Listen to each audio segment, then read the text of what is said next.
começou a fazer política em Santos, assim? Você se interessou pelas eleições em Santos, não sei, até Por causa do meu pai, né? Como ele era do partido, a gente passou muita Mas isso era infância lá dentro. Manifestação contra a privatização do Porto, eu lembro eu criança ainda, gritando o Porto é do povo. Nem sabia o que estava gritando, mas estava lá, o Porto é do povo. Eu gostava de eleição, mas eu gostava para colecionar as coisinhas, os santinhos. Meu pai foi candidato a vereador. Ele chegou a ser candidato pelo partido. E botava os filhos para distribuir santinho na feira. Era a gente, o cabo eleitoral dele, eu e meus irmãos. E a sua mãe? Minha mãe ficava mais em casa, né? Cuidando da casa.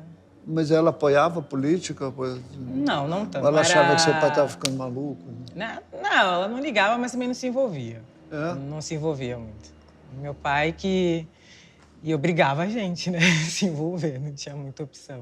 Ele era um cara que, desde muito cedo, fazia a gente ter consciência das coisas. Então, eu tenho nome africano, a minha irmã também tem, Jamila é africano, Dara, da minha irmã é africana. E ele levava a gente nos lugares, era muito engraçado. Então, ele levava a gente ao teatro. Eu e meus irmãos, nós 4. E aí a gente estava lá sentado e ele sempre fazia isso. Ele, levantem, a gente levantava. Olhem para o lado, aí a gente olhava. Aí ele falava, quantos negros tem aqui? Aí a gente falava, ai, só a gente, pai. Ele, é por isso que eu quero que vocês estudem, que a sociedade é racista. Porque isso, antes de começar a peça, ele ficava dando sermão. Na época, eu era criança, achava chato. Mas hoje eu vejo a importância que foi aquilo, porque ele queria que a gente tivesse acesso. Então, não, vocês vão jogar xadrez, vocês vão ao teatro, vocês vão ler. Lia muito pra gente, dava livro de presente. E, sobretudo, pra mim e pra minha irmã, ele podia ser machista com a minha mãe, mas comigo e com a minha irmã, ele falava, vocês são mulheres, eu não quero vocês dependendo de homem, não. Quero que vocês estudem, tenham o trabalho de vocês, pra amanhã depois, se não der certo, você vai dar um chute nele, não vai ficar com um homem porque você não pode sustentar. Tá escutando? E a gente ficava, tá bom, tudo bem. E isso ficou muito marcado na minha cabeça, assim, do quanto que ele queria que a gente estudasse, que a gente... Figura intensa, seu pai. Ele era muito intenso, com as suas contradições todas, né? Porque por mais incrível que ele fosse, ele era incrível, era um homem machista. E quando eu lembro, com 18 anos, eu conheci a Casa de Cultura da Mulher Negra, que era uma ONG lá de Santos, de mulheres negras. Tinha uma biblioteca, elas promoviam cursos, tinham projetos, faziam atendimentos a mulheres que sofriam de violência doméstica, tinha advogadas, psicólogas. E eu trabalhei lá durante 3 anos, na biblioteca, na revista, que elas tinham uma revista também, chamada Eparrei, ali que eu comecei a me entender que não dava para fazer o debate de gênero sem o racial, sem fazer o debate de classe, que essas categorias estavam todas juntas. Foi na Casa de Cultura, que aí fui conhecer várias referências negras, Sueli Carneiro e tantas outras.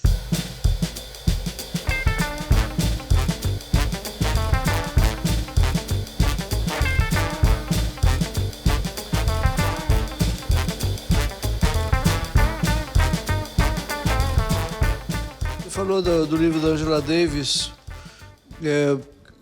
que contempla essas 3 questões, né? Classe, raça, gênero. Sim. Eu não sei, pro meu entendimento, eu acho que as questões de classe estão muito terceirizadas, você não acha? Não sei, não se fala em trabalhadores, não se fala em... É que no entendimento da Angela Davis e de maioria das intelectuais negras, não dá para pensar classe sem pensar raça e gênero, porque então são categorias que são indissociáveis. Por exemplo, no Brasil, o negro, ele é pobre porque ele é negro. Então, falar de raça necessariamente é falar de classe, porque a maioria da população negra é pobre. Então, não pode... O que a gente entende é que não dá para falar de classe de maneira apartada dessas outras questões. Porque o fato de você combinar opressões faz que você fique numa situação maior de vulnerabilidade. Então, quando a gente está falando de empregadas domésticas, a gente está falando de classe. A gente está falando de uma classe de trabalhadoras, na sua grande maioria negras, que vivem numa situação extremamente difícil e de vulnerabilidade. Quando a gente fala de terceirização, qual é o grupo que mais sofre com a terceirização, com o peso do capitalismo? Se a gente olhar, é o grupo negro, sobretudo as mulheres negras. Então, a gente está falando de classe. A diferença é que a gente não está falando de classe sem falar de raça. A gente entende que essas categorias precisam ser pensadas juntas porque elas agem de formas combinadas e entrecruzadas. É um outro entendimento de pensar a classe, né? Não pensar de maneira separada. Eu estou mencionando uma entrevista que você deu para a Vice, que é muito bonita, muito clara, inclusive, que você fala ali que não existe momento livre do racismo. Porque o racismo está presente em toda a nossa cultura e todas as nossas relações sociais, né? Estrutura todas as relações sociais. Então, muitas vezes, empresas ou jornais tratam da questão racial numa novela, numa peça de ficção, ou numa reportagem e tal e tudo, mas não existe, não se liberou, né? Quer dizer, não se avançou, eu não sei, no próprio quadro de funcionários daquela emissora. Proporcionalmente, né? Porque quantas pessoas negras tem, quantos diretores negros, produtores, atrizes, atores, né? Tá muito pouco. Um país como o nosso, de maioria negra, a gente é praticamente invisível, né? Nos meios de comunicação, né? Então, ainda a gente tem muito que avançar. Acho que tiveram alguns pequenos avanços, mas acho que falta tratar o racismo como um problema estrutural, estruturante, tem que atacar o problema de maneira mais séria. Né? Você acha que rola uma espécie de hierarquia de sofrimentos, assim? Tipo, eu sofro mais que você porque eu sou negra, eu sou lésbica, sou mulher e sou gorda. Então, você que é branca, loira, cisgênero e heterossexual, espera, porque eu primeiro quero terminar o meu discurso. Você acha que rola... Eu já vi algumas coisas, eu estou caricaturando uma situação, mas eu já presenciei tensões desse tipo, assim. Eu acho que isso é... Eu acho que as hierarquias, elas existem, as hierarquias não foram criadas por nós, né? Elas já existem por conta das opressões. Quando eu nasci, eu não escolhi estar no lugar que eu estou. O racismo e o machismo me empurram para determinados lugares. Essas hierarquias já estão postas, já estão dadas. Né? Eu acho que muitas vezes as pessoas nos movimentos acabam... Existem militantes que entendem o seu direito de fala, porque, no geral, as pessoas negras não são as que historicamente tiveram direito à fala.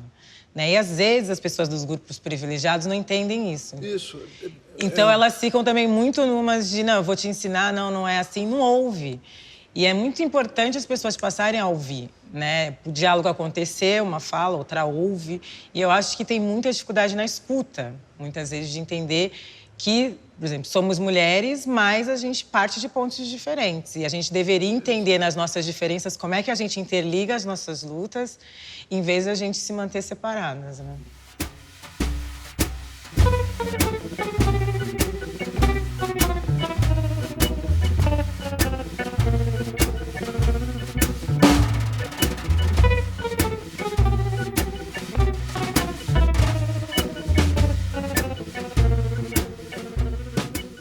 Eu sou uma pessoa de esquerda, mas sou uma pessoa também crítica à esquerda, né? Acho que é importante a gente também fazer as críticas necessárias.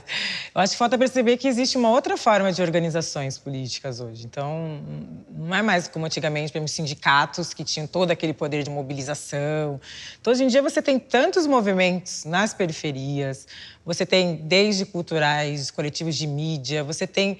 Mudou a forma de se organizar. E eu acho que as esquerdas, os homens, sobretudo que ainda têm poder na esquerda, não perceberam que as coisas mudaram. Os homens? Sobretudo. Brancos, sobretudo. Homem é bicho duro, né? Não perceberam que as coisas mudaram e que é necessário dialogar com essas pessoas e sair dessa postura de achar, de se colocar como um iluminado que tem que levar à luz as massas.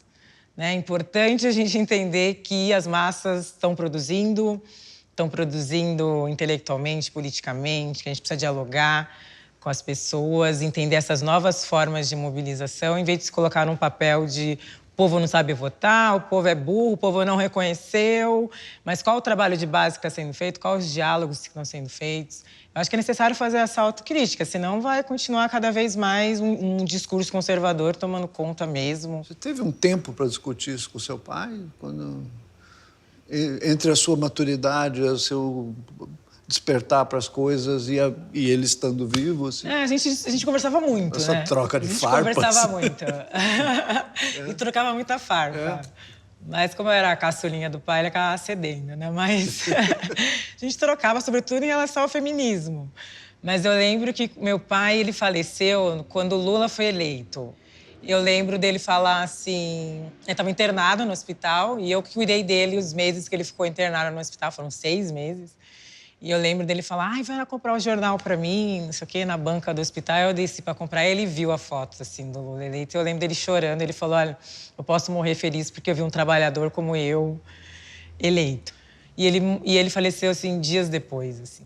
Mas ele sentiu como uma vitória pessoal. Ele sentiu como uma vitória. Não só pessoal, mas como do movimento, de ser um cara que foi do Sindicato dos Estivadores, um militante. O movimento do qual ele fez parte. O movimento do qual ele fez parte. Uma das poucas, raras vezes que eu vi ele chorar foi vendo a capa assim, do jornal e o Lula eleito. Bom, Djamila, super obrigado. Super Imagina, obrigado. Eu que agradeço. Bom, agora vamos fazer um ping-pong aqui. Ok, um pássaro, meu pai. Um país, Brasil. Um canal, esse. Um botão, inscreva-se. Muito obrigado pela sua presença no nosso programa e para mais vídeos como esse, inscreva-se no canal do Canal Brasil. Clica. Clica, clica, clica, clica. Clica, clica, clica.